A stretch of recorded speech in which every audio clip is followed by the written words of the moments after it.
সকাল থেকে আজকে শরীরটা খুব খারাপ। রাতে প্রচণ্ড জ্বর হয়েছে, কাশি, ঠান্ডা, মাথা ব্যথা। তারপরও মেয়েদের কাজ করতে হয়, কি আর করা। সংসার তো আছে, ছেলে মেয়ে আছে, সবার জন্য রান্নাবান্না করতে হয়, যত কষ্টই হোক। এই সকালে আজকে খাবার খাইছি, কিনা নাস্তা।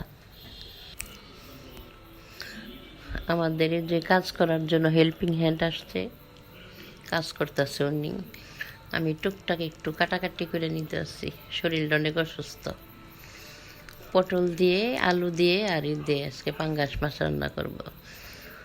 পাঙ্গাস মাছ সবার পছন্দ না, কিন্তু আমার খুব পছন্দ, আমার ছেলে মেয়ের খুব পছন্দ। রান্না করতেছি,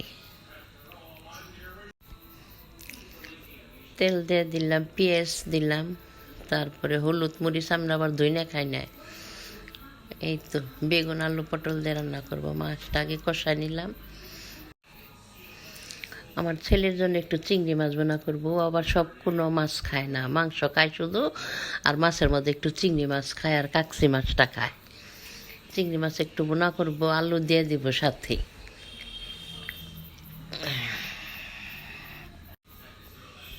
মাছ উঠায় রাখছি, এখন সবজিটা একটু কষায় নিব, তারপরে একটু ঝোল দিয়ে দিব। এই তো আমার ছেলের মাছটা রান্না করতেছি। অফ ক্যামেরায় গড়টরগুলি সব গুছাই নিচ্ছি সকালবেলায়। আমার মেয়ে গুছাইছে, আমার শরীরটা অসুস্থ দেখে। তারপর রান্না শেষ করে গোসল করব, নামাজ পড়ব। এই তো আমার রান্নার ফাইনাল লুকটা দেখেন, কি সুন্দর হয়েছে, খেতেও খুব মজা হয়েছিল। যদি আমার ভিডিওটা ভালো লাগে সাবস্ক্রাইব করবেন, লাইক দিবেন, কমেন্ট করবেন। আসসালামু আলাইকুম, আল্লাহ হাফিজ।